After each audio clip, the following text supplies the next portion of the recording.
Un gusto saludarlos. Mi nombre es Brenda Campos Torres.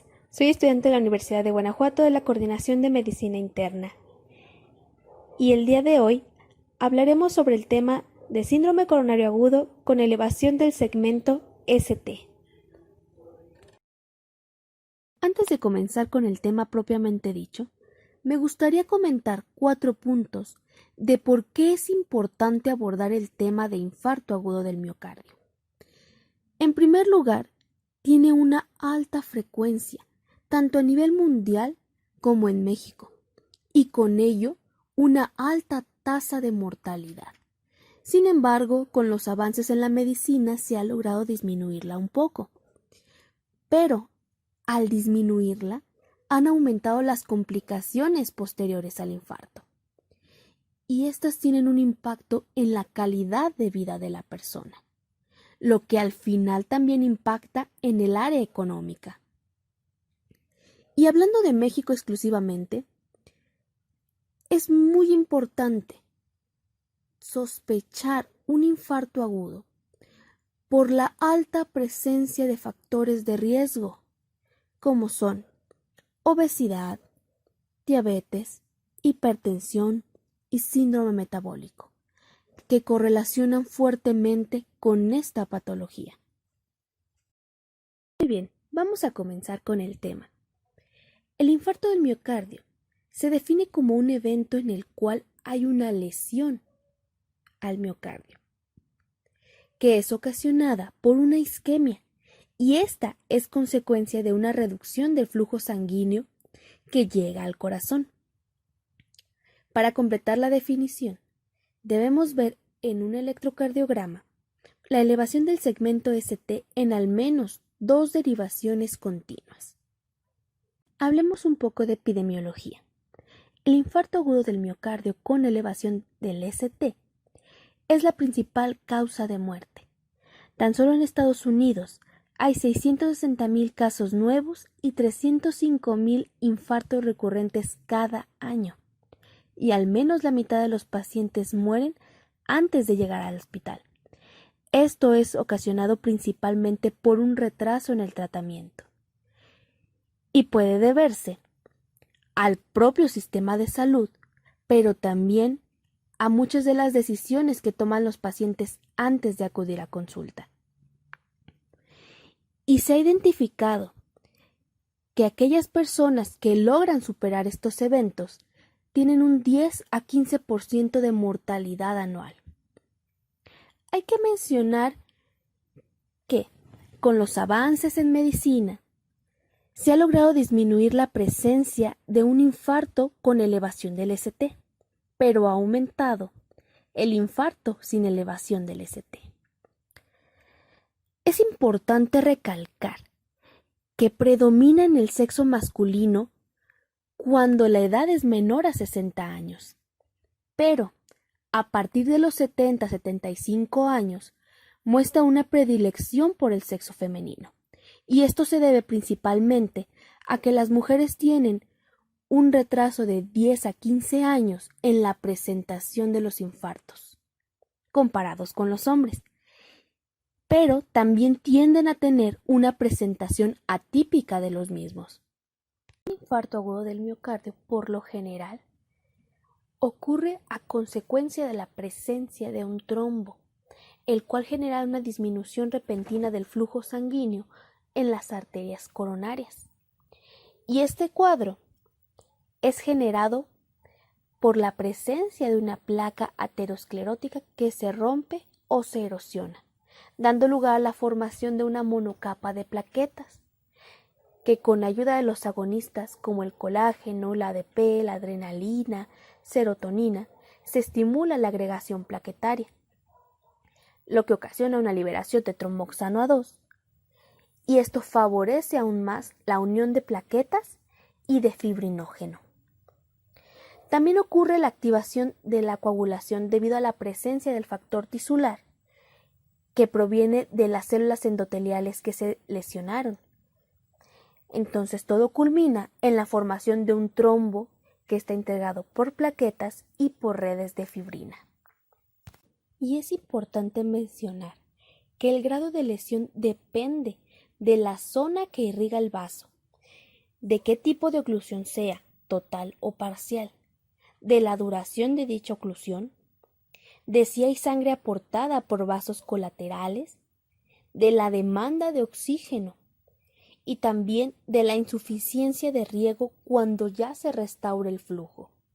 El síntoma principal que debe orientarnos a pensar en un infarto agudo del miocardio es el dolor precordial, que se presenta como una sensación de pesadez, constrictivo y opresivo.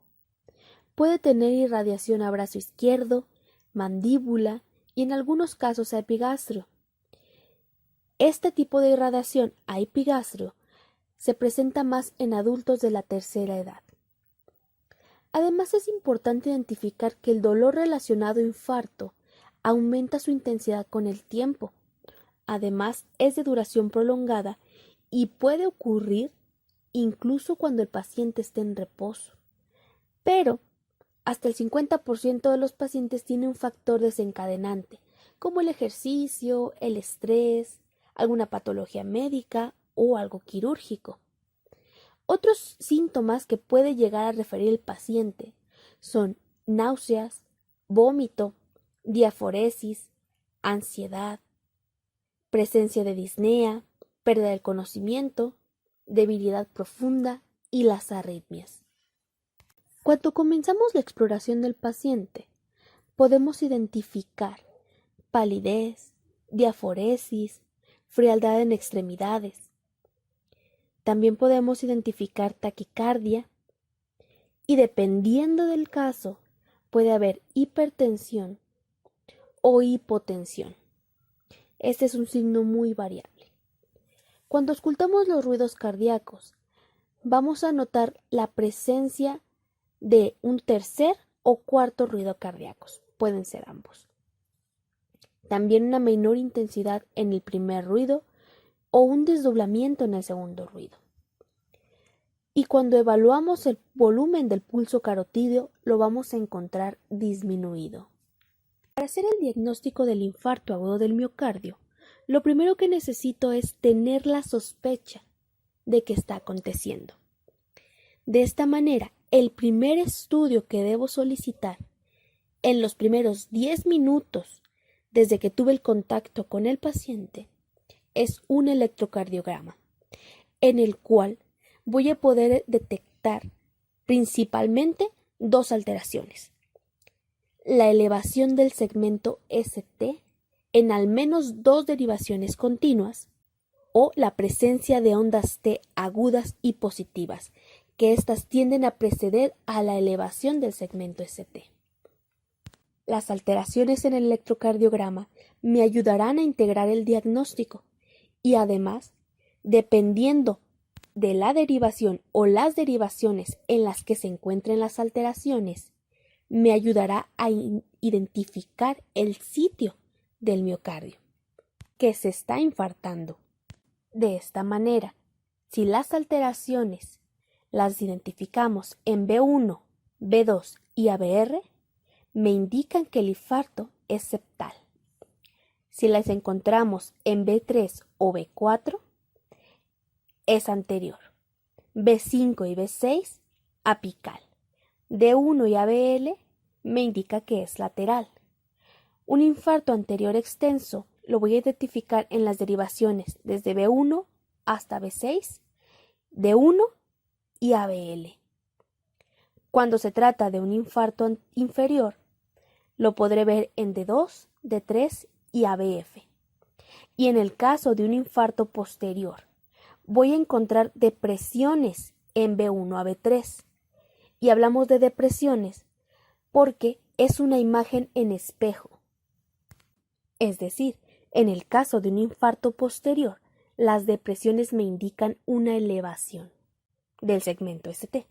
Un dato que es importante conocer es que dentro de las primeras 2 semanas después del infarto, el segmento ST comienza a regresar a la línea de base isoeléctrica. La onda Q se puede profundizar y la onda T se invierte. Esto me ayuda a identificar un infarto agudo de un infarto pasado. Otros estudios que pueden ayudarnos en la confirmación del diagnóstico son los biomarcadores cardíacos. La elevación de las troponinas T o I por encima del percentil 99 y la elevación de la creatinina MB. Hay que tomar en cuenta que las troponinas son más específicas del tejido cardíaco que CK-MB y estas tienden a elevarse de las 4 o 6 horas posteriores al infarto y pueden mantenerse en esta elevación hasta 7 días. Por otro lado, CK-MB comienza a normalizarse a las 24 horas posteriores al evento, por lo que su presencia puede orientarnos hacia un infarto de inicio reciente. También podemos identificar una leucocitosis de 12.000 a 15.000 por microlitro. Los estudios de imagen se pueden utilizar en caso de que haya dudas sobre el diagnóstico, pero es importante que el inicio del tratamiento no se retrase si el estudio de imagen no está disponible. La ecocardiografía bidimensional es el estudio de elección. En algunos casos puede estar indicada la tomografía computarizada, como en la sospecha de disección aórtica o embolia pulmonar, pero en la mayoría de las ocasiones no es útil. Dentro del tratamiento para el infarto agudo del miocardio, hay que llevar un adecuado control del dolor, no solo por la razón humanitaria, sino también porque con el dolor viene vasoconstricción y con ello un aumento del trabajo para el corazón. De acuerdo con las guías europeas, los analgésicos más utilizados son los opiáceos, pero las guías nacionales nos indican la utilización de nitroglicerina. El oxígeno está indicado para aquellos pacientes que tienen una hipoxia con saturación de oxígeno por debajo del 90%. En caso de que el paciente tenga una saturación arriba del 90%, no debe administrarse oxígeno, ya que se ha demostrado que es más perjudicial que benéfico. Es muy importante en estas situaciones mantener al paciente tranquilo, es decir, disminuir su ansiedad. En primera instancia, el médico debe darle seguridad y en segunda, se pueden administrar benzodiazepinas. El tratamiento ideal para el infarto agudo del miocardio es el tratamiento de reperfusión, que consiste en una intervención coronaria percutánea primaria. Debe realizarse lo antes posible, es decir, menos de 120 minutos posterior al diagnóstico. Si nos encontramos en un centro en el cual no se realiza la intervención coronaria percutánea, debemos de calcular que si el traslado sobrepasa los 120 minutos, se debe indicar fibrinolisis en los primeros 10 minutos posteriores al diagnóstico y realizar inmediatamente el traslado hacia un centro que sí realice intervención coronaria percutánea. Dentro de la intervención coronaria percutánea, la técnica preferida es el implante de stents. Y para llevar a cabo esta intervención, se recomienda la administración de inhibidores del P2Y como prasugrel o ticagrelor de manera perioperatoria y se indica la adición de ácido acetilsalicílico y un anticoagulante. La prolongación de esta triple terapia dependerá de las condiciones del paciente y de la decisión del médico tratante. Como mencioné anteriormente, en caso de que se calcule que el traslado del paciente hacia un centro que realice intervención coronaria percutánea sea mayor a 120 minutos, está indicada la fibrinolisis. La intervención coronaria percutánea posterior a una fibrinolisis puede ser de rescate o temprana sistemática. La intervención coronaria percutánea de rescate se utiliza en caso de fracaso de la fibrinolisis. Esto quiere decir que a los 60 o 90 minutos de la administración de fibrinolíticos, el segmento ST solo ha logrado resolverse menos del 50%. En el caso de una intervención coronaria percutánea temprana sistemática, se indica tras el éxito de la fibrinolisis. es decir, una resolución del segmento ST mayor al 50%, y es preferible que se realice entre las 2 y las 24 horas posteriores a la fibrinólisis. Los fármacos fibrinolíticos que más se utilizan es el activador del plasminógeno tisular, la streptocinasa, tenecteplasa y reteplasa. Junto con estos fármacos está indicada la administración de ácido acetil salicílico y de algún anticoagulante, los cuales deben de mantenerse hasta la revascularización. En algunos casos se aconseja la administración de beta bloqueador para reducir la incidencia de arritmias ventriculares agudas malignas.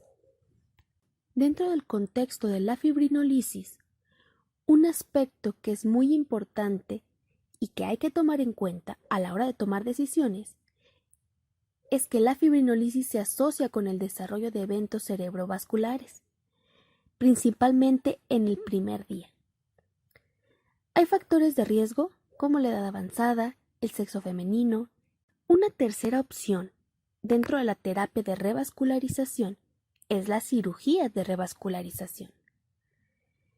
Está indicada para aquellos pacientes que tengan contraindicaciones para la intervención coronaria percutánea y también para aquellos que tengan en peligro una gran área de miocardio, así también para los que presenten choque cardiogénico.